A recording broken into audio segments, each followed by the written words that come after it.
యమ్మీ గ్రేవీతో ఉండే prawns curry చేసుకుందాం రండి. ముందుగా శుభ్రంగా కడిగిన రొయ్యలను తీసుకొని దాంట్లో కొద్దిగా ఉప్పు, కొద్దిగా పసుపు, అలాగే కొద్దిగా నిమ్మరసం వేసి మంచిగా మ్యారినేట్ చేసి పక్కన పెట్టుకోండి. ఇప్పుడు ఒక మిక్సీ జార్ లో పచ్చి కొబ్బరి ముక్కలు, నానబెట్టిన గసాలు, జీడిపప్పు, లవంగా, ఏలకలు, చెక్క, అలాగే 4 ఎండుమిర్చి కూడా వేసి మెత్తని పేస్ట్ చేసుకోండి.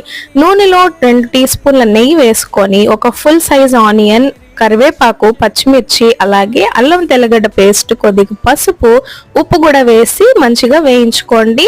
లైట్ బ్రౌన్ కలర్ వచ్చినంత వరకు చాలు. ఇప్పుడు మ్యారినేట్ చేసుకున్న రొయ్యలు కూడా వేసుకొని రొయ్యలు నీళ్ళు వదిలే వరకు ఉంచుకొని ఒక ఫుల్ సైజ్ టొమాటో కూడా వేసుకొని ముందుగా తయారు చేసుకున్న పేస్ట్ ని వేసి గ్రేవీ కన్సిస్టెన్సీ వచ్చే వరకు ఉడికించుకొని తగినంత ఉప్పు వేసుకొని లాస్ట్ లో కొద్దిగా గరం మసాలా, అలాగే కొత్తిమీర, పుదీనా కూడా వేసి దించేసుకోవడమే. ఒకసారి ఈ గ్రేవీ ట్రై చేయండి, చాలా యమ్మీగా ఉంటుంది.